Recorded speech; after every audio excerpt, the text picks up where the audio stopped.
Hello बच्चों, जय हिंद। Welcome to ITLC online. आज हम लोग बात करेंगे कंट्रोल एंड कोऑर्डिनेशन की।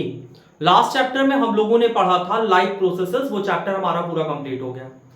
आज स्टार्ट करेंगे control and coordination. Last time हम लोगों ने ये पढ़ा हुआ था कि जब भी लाइफ प्रोसेसेस होता है तो लाइफ प्रोसेस में हम लोगों को कुछ ना कुछ मूवमेंट के बारे में हम लोगों ने पढ़ा था। लाइफ प्रोसेस चैप्टर में कुछ विजिबल मूवमेंट थे, कुछ नॉट विजिबल मूवमेंट थे। और ये जो मूवमेंट था ये किसके रिस्पॉन्स में था? स्टिमुलाई के रिस्पॉन्स में। स्टिमुलाई क्या होता है? Any change in environment to which we response, उसको हम लोग क्या बोलते हैं? स्टिमुलाई बोलते हैं। तो कुछ ना कुछ सॉर्ट ऑफ हम लोग मूवमेंट करते हैं और वो मूवमेंट काफी प्रिसीज होता है, कंट्रोल्ड होता है मूवमेंट। ऐसा नहीं होता कि सामने से मान लो कि ट्रक आ रही है और आप अपनी कार लेके जा रहे हो और आप जाके लड़ा दो ट्रक में। आप क्या करोगे? आप कार को अपने साइड काटोगे और किनारे से निकाल लोगे। या अगर आप साइकिल चला रहे हो तो हमेशा ऐसा होता है कि आप साइकिल कहां चलाते हो? रोड पे चलाते हो, एक किनारे पे चलाते हो। ऐसा तो होता नहीं कि साइड में नाला और आप नाले पे लेके साइकिल चले गए। समझ आता है? यानी कि जो भी कुछ आप मूवमेंट करते हो वो काफी कंट्रोल्ड होता है। मान लो अगर आपको क्लास में एक दूसरे से बात करनी तो आप क्या करते हो? फुसफुसाते हो, विस्पर करते हो एक दूसरे कान में, कि चिल्ला के बोलते हो, कोई चीज आराम से बोलते हो। तो ये कैसे पता कि आपको आराम से बोलना है? तो ये सारे मूवमेंट काफी कंट्रोल और कोऑर्डिनेटेड होते हैं हमारे बॉडी में। अब सवाल ये उठता है, ये कंट्रोल और कोऑर्डिनेशन करता कौन है? तो इसमें कंट्रोल और कोऑर्डिनेशन चैप्टर में हमको दो जगह पढ़ना है। एक प्लांट में कंट्रोल और कोऑर्डिनेशन पढ़ना, दूसरा एनिमल में कंट्रोल और कोऑर्डिनेशन पढ़ना है। प्लांट में कंट्रोल और कोऑर्डिनेशन किससे होता है? हार्मोन्स के थ्रू होता है, ठीक है। जबकि एनिमल में कंट्रोल और कोऑर्डिनेशन किसके थ्रू होता है? एनिमल में कंट्रोल और कोऑर्डिनेशन होता है nervous system, endocrine system. Nervous system में हम ब्रेन, स्पाइनल कॉर्ड की बात करते हैं, जबकि जो एंडोक्राइन सिस्टम होता है उसमें हम हार्मोनल सिस्टम की बात करते हैं। तो स्टार्ट करते हैं आज की क्लास। हमको समझना क्या है, कौन सा चैप्टर हमको पढ़ना है? Control and coordination. Control and coordination, control and coordination, ठीक है। हमको ये चैप्टर आपका पढ़ना है, कंट्रोल एंड कोऑर्डिनेशन। और इसमें सबसे पहले हमको क्या समझना है? स्टिमुलाई क्या होता है? स्टिमुलाई, स्टिमुलाई का मतलब होता है any change in environment, any change in environment, environment to which we response, to which we response, to which we response is called stimuli, stimuli। तो बच्चा स्टिमुलाई क्या होता है? एनी चेंज इन एनवायरनमेंट, हमारे एनवायरनमेंट में कोई change जिसको हम रिस्पॉन्स करें उसको हम लोग स्टिमुलाई करते हैं, कहते हैं। अब क्या क्या चेंज होता है एनवायरनमेंट में? जैसे मान लो कि अगर ये मार्कर हम अपने हाथ में टैप करें तो हमको पेन होगा, तो हम अपना हाथ क्या करेंगे? हटा लेंगे जिससे कि टैपिंग ना हो। अगर हमारा हाथ गर्म जगह पे छूता है, यानी एनवायरनमेंट में चेंज हुआ, हमारा हाथ गर्म जगह पे छू गया, तो हम अपना हाथ हटा लेंगे। तो जो गर्म हमको लगा वो क्या था? स्टिमुलाई था। हमको ठंडी लगती है, हम कंबल ओढ़ लेते हैं। ठंडी लगना क्या है? स्टिमुलाई है। बात समझ में आई ना? तो स्टिमुलाई होता क्या है? Any change in environment to which we response is called stimuli.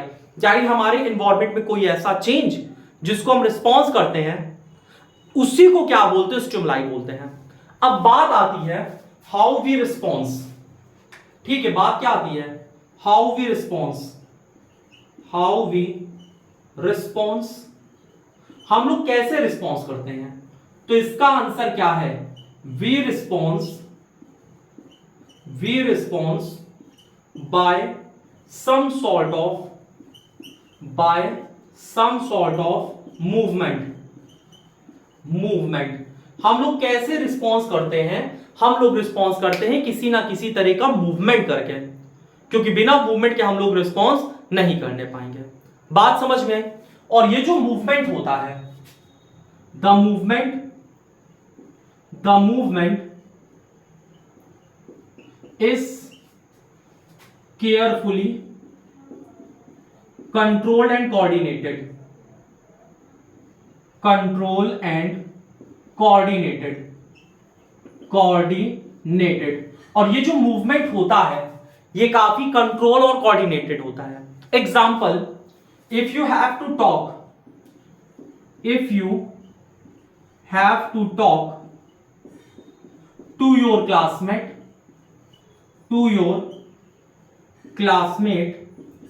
Then you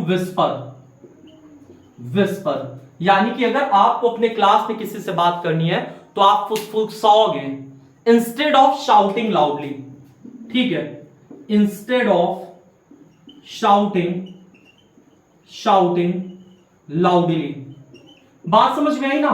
तो कहने का क्या मतलब है कि हमारे बॉडी में क्या होता है, जब भी किसी तरह का कोई स्टिमुलाई आता है तो हम उसको रिस्पॉन्स करते हैं। हम रिस्पॉन्स कैसे करते हैं किसी ना किसी तरह का मूवमेंट करके, और ये जो मूवमेंट होता है काफी कंट्रोल और कोऑर्डिनेटेड होता है हमारे बॉडी में। जैसे अगर हमको अपने क्लास में किसी से बात करनी है तो हम विस्पर करते हैं, उसके कान में जाके फुसफुसाते हैं, हम चिल्लाते नहीं हैं। यहां तक बात समझ में आ रही ना? अब बात आती है how this control and coordination occur in our body, ठीक है। अगला क्वेश्चन हमारे सामने आएगा, how this control and coordination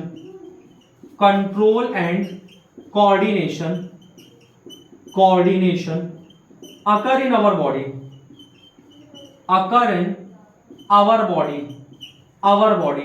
हमारे बॉडी में ये कंट्रोल और कोऑर्डिनेशन कैसे होता है? तो इसका आंसर क्या है? ये होता है नर्वस सिस्टम और साथ साथ में किससे होता है? एंडोक्राइन सिस्टम यानी कि हार्मोनल सिस्टम से। यहां तक कोई प्रॉब्लम तो नहीं है? ये जो कंट्रोल और कोऑर्डिनेशन हमारी बॉडी में होता है दो तरह से होता है, नर्वस सिस्टम और हार्मोनल सिस्टम। इसके बाद इस चैप्टर में हमको कंट्रोल और कोऑर्डिनेशन किसमें पढ़ना है ये समझते हैं।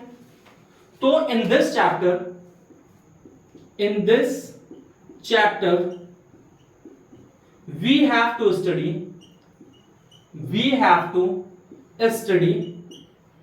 control and coordination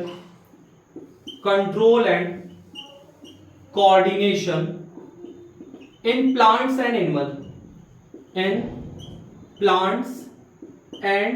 animals, ठीक है।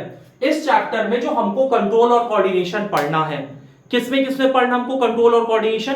प्लांट में पढ़ना है कंट्रोल और कोऑर्डिनेशन, और एनिमल में पढ़ना है कंट्रोल और कोऑर्डिनेशन। अब बात आती है प्लांट में कंट्रोल और कोऑर्डिनेशन कैसे होता है।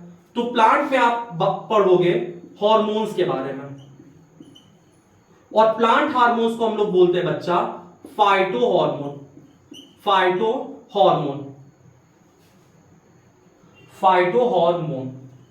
ठीक है। प्लांट में कंट्रोल और कोऑर्डिनेशन किसके थ्रू होता है?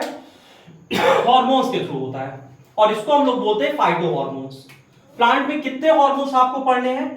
5 हार्मोन्स पढ़ने हैं, 5 हार्मोन्स आपको पढ़ने हैं। यहां तक कोई प्रॉब्लम तो नहीं है? अब प्लांट जो आपको 5 हार्मोन पढ़ने हैं, वो कौन कौन से हार्मोन पढ़ने हैं इसके बारे में हम यहां पे डिस्कस करते हैं, ठीक है। आपको प्लांट पे 5 हार्मोन पढ़ने हैं। आपका ये इंट्रोडक्शन की क्लास है, जितना स्ट्रॉन्ग आपका बेस होगा उतना ही बेटर ये चैप्टर समझ में आएगा। तो बेसिक चीजें समझना बहुत जरूरी है। प्लांट में आपको किसके बारे में पढ़ना है? हार्मोन्स के बारे में। कितने हार्मोन्स पढ़ना है? 5 हार्मोन। सबसे पहला ऑक्सिन समझना है, दूसरा जिबरलिन, ठीक है, तीसरा साइटोकाइनिन, चौथा ABA एब्सिसिक एसिड, और 5वां इथाइलिन। तो आपको 5 फाइटो हार्मोन पढ़ने हैं, auxin, gibberellin, cytokinin, abscisic acid या ABA और इथाइलिन। अब यहां पे ये जो 3 हार्मोन है, ऑक्सिन, जिबरलिन और साइटोकाइनिन, ये क्या है? ये ग्रोथ प्रोमोटर, जबकि जो ABA होता है ये ग्रोथ इनहिबिटर है, थोड़ा थोड़ा इस हार्मोन्स के बारे में बता देते हैं। ऑक्सिन हेल्प करता है ग्रोथ ऑफ शूट में, इसके साथ जिबरलिन हेल्प करता है ग्रोथ ऑफ स्टेम में, साइटोकाइनिन हेल्प करता है सेल डिवीजन में। और सेल डिवीजन कहां पे ज्यादा रिक्वायरमेंट होती है? जैसे ग्रोइंग पार्ट होते हैं ग्रोइंग बर्ड्स हो गया, ग्रोइंग फ्रूट हो गया, तो वहां भी जो साइटोकाइनिन का अमाउंट है वो हमेशा ज्यादा रहेगा। जबकि जो एब्सिसिक एसिड होता है एबीए, ये ग्रोथ इनहिबिटर होता है। ग्रोथ इनहिबिटर का फायदा क्या होता है? जैसे मान लो कि अगर कहीं सीड है, अब सीड को फेवरेबल कंडीशन नहीं मिल रही है, तो क्या उसका ग्रो करना सही है? ग्रो करना सही नहीं है। तो सीड की डोरमेंसी को मेंटेन करने का काम एब्सिसिक एसिड करता है। और जो इथाइलिन है, इथाइलिन क्या करता है? Ethylene help in the ripening of fruit. जो खाना है, खाने को जो फ्रूट्स है, फ्रूट्स को पकाने का काम कौन करता है? इथाइलिन करता है। यहां तक आपको बात समझ में आ रही है? अब अगली चीज हमको क्या समझनी है? Control and coordination in animals. अच्छा, एक चीज आपको और बताएं, प्लांट में मतलब प्लांट जो रिस्पॉन्स करता है तो हार्मोन्स की वजह से रिस्पॉन्स करता है। 5 तरह के हार्मोन्स रिलीज होते हैं और साथ साथ में प्लांट में कुछ मूवमेंट हमको देखने के लिए मिलते हैं। नेस्टिक मूवमेंट दिखता है, ट्रॉपिक मूवमेंट दिखता है। नेस्टिक मूवमेंट क्या होता है? ध्यान से समझ लो, यहां पे थोड़ा सा एक की पॉइंट ध्यान देना। नेस्टिक मूवमेंट और साथ साथ में tropic movement. Tropic movement, nastic movement क्या होता है? नेस्टिक मूवमेंट ऐसे मूवमेंट होते हैं जो कि नॉन ग्रोथ रिलेटेड होते हैं। नॉन ग्रोथ रिलेटेड, तो नेस्टिक मूवमेंट आपके नॉन ग्रोथ रिलेटेड मूवमेंट होते हैं। ट्रॉपिक मूवमेंट कैसे होते हैं? Growth related, growth related movement. अब नेस्टिक मूवमेंट का नॉन ग्रोथ रिलेटेड मूवमेंट क्या होता है? जैसे आपने छुई मुई प्लांट को छू लिया, मिमोसा प्यूडिका छुई मुई प्लांट, तो वो क्या करेगा? वो अपने जगह पे क्या होता है? ड्रॉप हो जाती है, उसकी लीफ ड्रॉप हो जाती है। समझ बात आई? तो कहने का क्या मतलब है, ये जो छुई मुई प्लांट था, ये जो श्रिंक कर गया, किस वजह से श्रिंक कर गई इसकी पत्तियां? क्योंकि वहां से वाटर का ट्रांसपोर्ट हो गया, इसमें किसी तरह की ग्रोथ नहीं हुई। समझ बात आई? और उसने किसको रिस्पॉन्स किया? टच को रिस्पॉन्स किया, जो कि आपने छू लिया, जिसको थिग्मोनेस्टी बोलते हैं। तो एक ये एग्जांपल हो गया प्लांट के रिस्पॉन्स का। प्लांट रिस्पॉन्स कैसे करता है? इसके बाद प्लांट ग्रोथ से भी रिस्पॉन्स करता है, जैसे ट्रॉपिक मूवमेंट। इसका एग्जांपल क्या है? आप देखोगे कि रूट्स हमेशा किधर जाती है? ग्रेविटी की तरफ जाती है। शूट हमेशा किधर जाती है? सनलाइट की तरफ जाती है।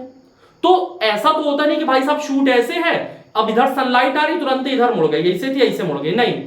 ये शूट क्या करेगी? इधर ग्रो करेगी सनलाइट की तरफ। और जब शूट सनलाइट की तरफ ग्रो करती है तो हमको ऐसे दिखता है कि शूट मूव कर रही है उधर। तो ये मूवमेंट कैसा हो गया? Tropic movement, growth related movement हो गया। आगे हमको समझना है कंट्रोल और कोऑर्डिनेशन इन एनिमल्स। ठीक है, अगला टॉपिक हमको क्या समझना है? ध्यान से देखना, बहुत इंपॉर्टेंट है। ये जो आप बेसिक क्लास कर रहे हो बहुत ज्यादा इंपॉर्टेंट है, बेसिक क्लास। अगला टॉपिक क्या है? Control and coordination. Control and coordination, coordination in animals. Animals, animals में कंट्रोल और कोऑर्डिनेशन कैसे होता है? तो 2 तरह से होता है। सबसे पहला होता है नर्वस सिस्टम। नर्वस सिस्टम, अब एनिमल का जो नर्वस सिस्टम होता है 2 पार्ट में डिवाइड होता है, central nervous system, peripheral nervous system. एक और पढ़ते हैं हम लोग, autonomic nervous system. Central nervous system में आपको 2 चीज पढ़ना है।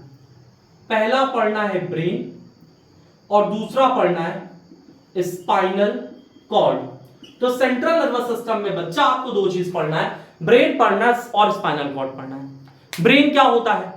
ये आपका प्रोसेसिंग यूनिट है बॉडी का, यानी जो भी डिसीजन वगैरह लेना होता है सब ब्रेन लेता है।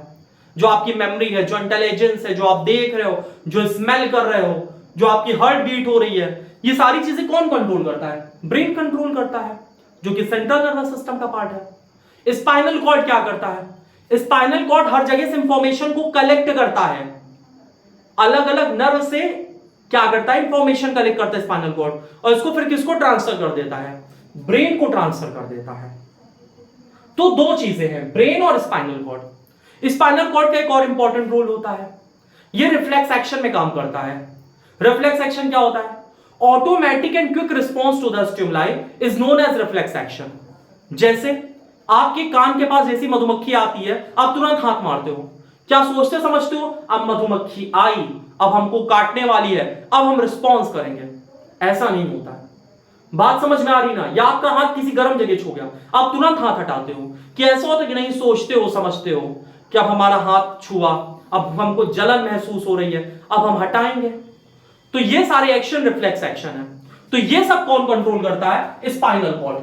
या आप ड्राइविंग कर रहे हो तो होता क्या, गड्ढा आ गया, आप अपने आप कार घुमाते हो, तुरंत चलने लगती है। समझ पाते हैं? तो ये सारे एक्शन कौन कंट्रोल कर रहा है? आपका स्पाइनल कॉर्ड कंट्रोल कर रहा है। तो सेंट्रल नर्वस सिस्टम आपको पढ़ना है। पेरिफेरल नर्वस सिस्टम क्या होता है? इसमें कुछ नर्व आती हैं, जैसे स्पाइनल नर्व। स्पाइनल नर्व कहां से अराइज होती है? स्पाइनल कॉर्ड से। इसके साथ क्रेनियल नर्व, क्रेनियल नर्व कहां से अराइज होती है? ब्रेन से। और एक होती है विसरल नर्व, विसरल नर्व।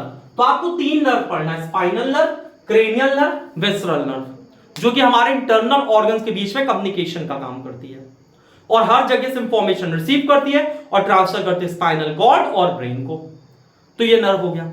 इसके बाद जो peripheral nervous, central nervous system, peripheral nervous system. Autonomic nervous system में सिंपैथिक नर्वस सिस्टम और parasympathetic nervous system.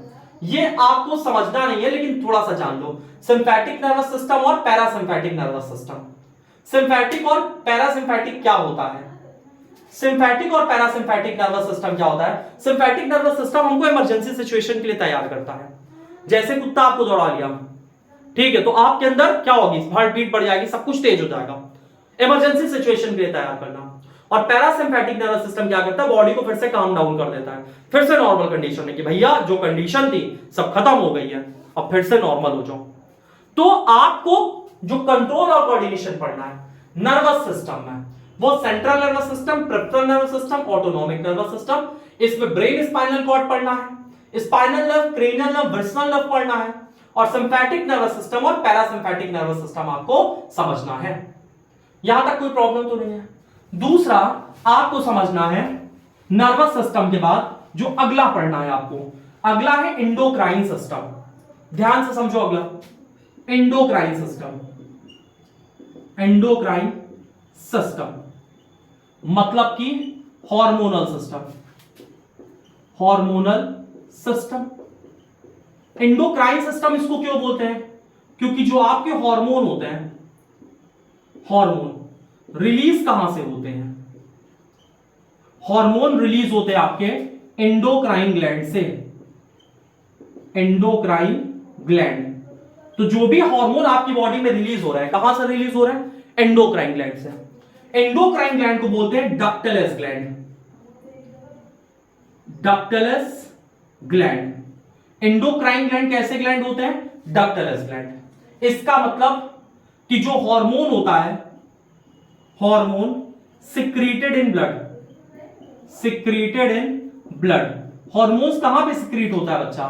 Direct hormone blood में सिक्रीट होता है। यहां तक कोई प्रॉब्लम तो नहीं है? हार्मोन्स होता क्या है आपको ये समझना है। यानी कि हार्मोन्स है क्या? हार्मोन्स है क्या? तो hormones are the chemical messenger, hormones are the chemical messenger, chemical messenger, messenger which transfer the information, which transfer the information from one part of body, from one part of body to other part, to other part। तो hormones होता क्या है? Hormones chemical messenger है बच्चा, जिसका काम क्या होता है? जो इंफॉर्मेशन ट्रांसफर करता है हमारे बॉडी से एक पार्ट से दूसरे पार्ट में। इसका एग्जांपल क्या है? जैसे एक हार्मोन आपको बताते हैं किडनी से रिलीज होता है, एड्रेनलिन हार्मोन। रिलीज कहां से हुआ? किडनी से रिलीज हुआ, और जाता कहां पे? हमारे हार्ट के पास जाता है। तो निकला कहीं और से और कहीं एक्शन और कर रहा है, यानी वो मैसेज ट्रांसफर कर रहा है ना एक जगह से दूसरी जगह। इस वजह से हार्मोन्स को बोलते हैं hormones are the chemical messenger which can transfer the information from one part of body to other। यहां तक बात समझ में आई? इसके बाद हार्मोन्स बहुत कम रिलीज होते हैं, ठीक है। जो हार्मोन्स होते हैं केमिकल मैसेंजर होते हैं और ये नैनोग्राम में रिलीज होते हैं, यानी बहुत कम रिलीज होते रहते हैं हार्मोन्स हमारी बॉडी में। साथ साथ में हार्मोन्स नॉन न्यूट्रिएंट होते हैं। नॉन न्यूट्रिएंट का मतलब क्या होता है? ऐसा नहीं होता कि हार्मोन से कोई न्यूट्रिशन मिलता है, नहीं, ये नॉन न्यूट्रिएंट सब्सटेंस होते हैं। यहां तक कोई प्रॉब्लम तो नहीं है। अब हम आपको थोड़ा सा नर्वस सिस्टम के बारे में बताएंगे, ध्यान से देखो। अभी सब ये इंट्रोडक्शन चल रहा है, ये चीजें आपको पता ही होना चाहिए। तो अगला टॉपिक हम लोग समझेंगे नर्वस सिस्टम। नर्वस सिस्टम, ठीक है, नर्वस सिस्टम स्पेलिंग सही कर लो इसकी। नर्वस सिस्टम, नर्वस सिस्टम में क्या होता है? It consist of nerve cell, it consist of nerve cell. Nervous system में क्या होता है? नर्व सेल होती है।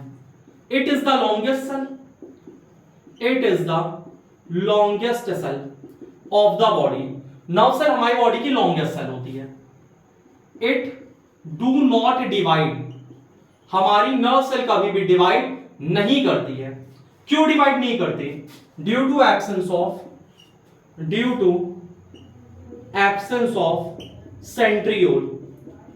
सेंट्रियोल, इसमें सेंट्रियोल नहीं होता, और सेंट्रियोल बहुत जरूरी है सेल डिवीजन के लिए। और सेंट्रियोल एक ऐसा सेल ऑर्गेनल है जिसके चारों तरफ मेम्ब्रेन नहीं होती है। बात समझ में आई ना? और दो सेंट्रियोल मिलकर सेंट्रोसोम बना लेता है। थोड़ा सा कनेक्ट करके चीजें पढ़ो 9th के साथ। और सेंट्रियोल एक ऐसा सेल ऑर्गेनल है which is found in plant cell और animal cell. Animal cell, plant cell में गायब होता है सेंट्रियोल, ठीक है। तो यहां पे आपने क्या समझा है कि जो नर्वस सिस्टम होता है कंसिस्ट ऑफ नर्व सेल, इसमें नर्व सेल होती है, लॉन्गेस्ट सेल है हमारी बॉडी की, और it do not divide due to absence of centriole. इसमें सेंट्रियोल एब्सेंट होता है।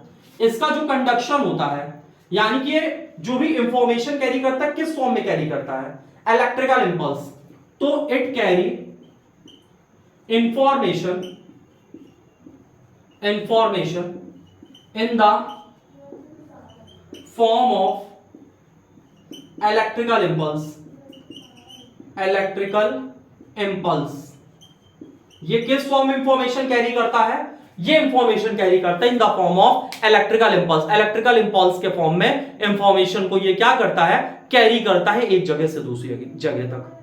यहां तक कोई प्रॉब्लम तो नहीं। और इसका कंडक्शन फास्ट होता है, यानी कि इसका जो कंडक्शन होता है, इसका कंडक्शन होता है फास्ट होता है, यानी इंफॉर्मेशन को काफी फास्ट कैरी करता है एक जगह से दूसरी जगह। अब इसकी कुछ हम लोग कमियां जानते हैं। किसकी कमियां हमको पढ़ना है यहां पे? इसी सिस्टम की, नर्वस सिस्टम की। यहां पे कुछ कमियां जानते हैं कि इसमें कमी क्या होती है, कि हमको एंडोक्राइन सिस्टम की जरूरत पड़ गई, नहीं तो नर्वस सिस्टम से ही अपना काम चला लेते हैं। तो कुछ कमियां होती है नर्वस सिस्टम में। इसके ड्रॉबैक्स क्या हैं? ड्रॉबैक्स, इसके ड्रॉबैक्स ये हैं, देखो जैसे एक इंपल्स आ गया, इसके बाद जब दूसरा इंपल्स तुम्हारा नर्व सेल रिसीव करेगा तो तुरंत जल्दी जल्दी जल्दी जल्दी एक ही इंपल्स तुम्हारा नर्व सेल नहीं रिसीव कर सकता कि धड़ाक से एक इंपल्स आई, दूसरी इंपल्स आई, तीसरी इंपल्स आई, चौथी इंपल्स आई, ऐसा नहीं होता। नर्व सेल कैसे इंपल्स को रिसीव करता है? एक इंपल्स नर्व सेल ने रिसीव किया, उसको ट्रांसमिट किया, फिर रेस्ट कंडीशन पे आएगा, फिर नया इंपल्स रिसीव करेगा। ध्यान से सुनो, नर्व सेल है तुम्हारी ये, इसने एक इंपल्स रिसीव किया, उसको ट्रांसमिट किया, फिर से क्या होगा? फिर से रेस्ट कंडीशन में आएगा और फिर जाके नया इंपल्स रिसीव करेगा। एनसीईआरटी में आपके दिया हुआ है, ध्यान से पढ़ना, एनसीईआरटी दिख जाएगा एक एक लाइन। तो सबसे पहले क्या होता है? once the nerve cell receive the impulse, ठीक है, once the nerve cell receive the impulse and transmit it, nerve cell have to rest, nerve cell have to rest before the receiving of another impulse। थोड़ा सा English 19-20 इसको अपने language में लिख लेना। Drawbacks इसका क्या है? Once the nerve cell receive the impulse and transmit it, यानी एक बार नर्व सेल इंपल्स को रिसीव करेगा और उसको ट्रांसमिट करेगा, ठीक है, and transmitted. Nerve cell have to rest, यानी नर्व सेल को रेस्ट करना पड़ेगा before the receiving of another impulse, दूसरा इंपल्स रिसीव करने से पहले। यानी कि ये जो कॉन्टिन्यूअस स्टीडी नर्व इंपल्स को रिसीव करने का काम है, ये नहीं करने पाएगा। कॉन्टिन्यूअस स्टिमुलाई को रिसीव करने का काम ये नहीं करने पाएगा नर्व सेल। दूसरा जो नर्व सेल होता है, nerve cell is not in direct contact, nerve cell is not in direct contact of each and every cell of the body. बात समझ में आ रही ना? तो nerve cell is not in direct contact with each and every cell of the body. जो हमारा nerve cell होता है वो हमारे बॉडी के हर सेल के कांटेक्ट में नहीं होता है। Nerve cell is not in direct contact, ठीक है, is not in direct contact of each and every cell of the body. तो इस वजह से it can stimulate only those cell which are contact with it, यानी कि nerve cell हमारे body के हर सेल के कांटेक्ट में नहीं होता। तो अगर कुछ काम करवाना है तो ये सिर्फ उसी सेल को इंस्ट्रक्शन देने पाएगा जिसके कांटेक्ट में। लेकिन हम लोग कॉम्प्लेक्स ऑर्गेनिज्म है और हम लोगों में क्या होता है, हम लोगों में कई सिस्टम को साथ में काम करना पड़ता है। तो इस कंडीशन में हमको एक ही बार में कई सेल को स्टिमुलेट करना पड़ता है और उन सेल को भी स्टिमुलेट करने की जरूरत होती है जिसके कांटेक्ट में नर्व सेल नहीं है। और यहां पे कौन काम करता है? हार्मोनल सिस्टम काम करता है। बात समझ में आई ना? तो ये सारे ड्रॉबैक हैं। इन सारे ड्रॉबैक को दूर करने के लिए कौन होता है? हार्मोन्स। हार्मोन्स का जो कंडक्शन होता है, इसका कंडक्शन जो है स्लो होता है। किसके कंपेयर में? नर्वस सिस्टम के कंपेयर में। लेकिन ये जो हार्मोन्स होता है, hormones travel through blood. Hormones किसके थ्रू ट्रैवल करता है? ब्लड के थ्रू ट्रैवल करता है। And it diffuses to the each and every cell of the body। यानी कि जो हार्मोन्स होता है ये हमारे बॉडी के सारे सेल के पास पहुंचता है, लेकिन सारे सेल को स्टिमुलेट क्यों नहीं करने पाता? क्योंकि हार्मोन्स रिसेप्टर, जिस सेल के पास जिस हार्मोन का रिसेप्टर होगा वही सेल उस हार्मोन से प्रभावित होगा। बात समझ में? जैसे नदी बह रही है, कई लोग खड़े हैं, नदी से पानी कौन पिएगा? जो प्यासा होगा। इसी तरह हमारे सेल्स होते हैं, हार्मोन्स डिफ्यूज कर जाता है हमारे बॉडी में, हमारे बॉडी के सेल्स के पास, और वही सेल उससे स्टिमुलेट होते हैं जिनके पास उसका रिसेप्टर होता है। तो ध्यान से समझना कि यहां पे hormones travel through the blood and it diffuses to each and every cell of the body, यानी कि हमारे बॉडी के सारे सेल के पास पहुंचता है। But those cell which have receptor can response to it। लेकिन ऐसे cell which have receptor for that hormone,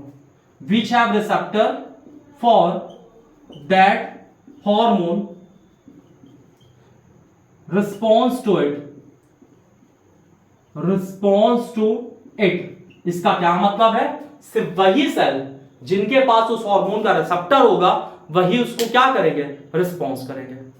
और ये इंपल्स भेजता है, ये मैसेज भेजता है कॉन्टिन्यूअस। बात समझ में आ रही है ना? जबकि नर्व सेल को रेस्ट होना पड़ता है। आई होप आपको यहां तक चीजें समझ में आई होंगी। एक बार रिवाइज कर लेते हैं। बाहर से कोई स्टिमुलाई आता है, हम लोग कैसे रिस्पॉन्स करते हैं? कोई ना कोई मूवमेंट से। मूवमेंट कंट्रोल और कोऑर्डिनेटेड होता है हमारी बॉडी में, और ये जो कंट्रोल और कोऑर्डिनेटेड मूवमेंट है हमारी बॉडी में कौन कंट्रोल करता है? नर्वस सिस्टम और एंडोक्राइन सिस्टम। जबकि प्लांट में कंट्रोल और कोऑर्डिनेशन कौन मेंटेन करता है? प्लांट में कंट्रोल और कोऑर्डिनेशन सिर्फ मेंटेन करने का काम होता है आपका एंडोक्राइन सिस्टम का। प्लांट में फाइटो हार्मोन्स रिलीज होते हैं, auxin, gibberellin, cytokinin, abscisic acid, ethylene. जबकि अगर ह्यूमंस की बात करें तो हमारे में नर्वस सिस्टम होता है और एंडोक्राइन सिस्टम होता है। अब जो नर्वस सिस्टम होता है उसमें central nervous system, peripheral nervous system पढ़ना है। सेंट्रल नर्वस सिस्टम में ब्रेन और स्पाइनल कॉर्ड पढ़ना है। पेरिफेरल नर्वस सिस्टम में cranial nerve, spinal nerve, visceral nerve पढ़ना है। समझ बात आई? तो central nervous system, peripheral nervous system. Autonomic nervous system भी थोड़ा सा आपको पढ़ना है, जिसमें सिंपैथिक और पैरासिम्पैथिक नर्वस सिस्टम पढ़ना है। सिंपैथिक नर्वस सिस्टम हमको इमरजेंसी सिचुएशन के लिए तैयार करता है और पैरासिम्पैथिक नर्वस सिस्टम हमारे बॉडी को काम डाउन करता है। अब जो नर्व सेल है, नर्व सेल लॉन्गेस्ट सेल है बॉडी के। नर्व सेल डिवाइड नहीं करती क्योंकि इसमें क्या नहीं होता, सेंट्रियोल नहीं होता है नर्व सेल में। इसके बाद नर्व सेल हमारे बॉडी के हर सेल के कांटेक्ट में नहीं होती है। नर्व सेल का कंडक्शन फास्ट होता है। Nerve cell continuous impulse transmit नहीं कर सकता क्योंकि एक बार उसने स्टिमुलाई रिसीव किया, केमिकल रिएक्शन हुई, इलेक्ट्रिकल इंपल्स जनरेट हुआ, जब वो इंपल्स ट्रांसफर हो जाएगा फिर से नर्व सेल तुम्हारा रेस्ट कंडीशन पे आएगा और तब जाके फिर से नया इंपल्स रिसीव करेगा। तो इस कमी को पूरा करने के लिए कौन आ गया? हार्मोन्स। हार्मोन्स क्या होता है? हार्मोन्स केमिकल मैसेंजर होता है जो कि इंफॉर्मेशन ट्रांसफर करता है बॉडी के एक पार्ट से दूसरे पार्ट में। नर्व सेल का कंडक्शन जहां फास्ट था, हार्मोन्स का कंडक्शन क्या है? स्लो है। यानी हार्मोन्स नर्व सेल के कंपेयर में स्लो रिस्पॉन्स करता है। इसके साथ साथ में जो हार्मोन्स होता है वो हमारे बॉडी के सेल्स के कांटेक्ट में जाता है, लेकिन वही सेल उससे स्टिमुलेट होते हैं जिसके पास उस पर्टिकुलर हार्मोन का रिसेप्टर प्रेजेंट होता है। आई होप आपको यहां तक चीजें समझ में आई होंगी। मिलते हैं नेक्स्ट क्लास में, तब तक के लिए जय हिंद।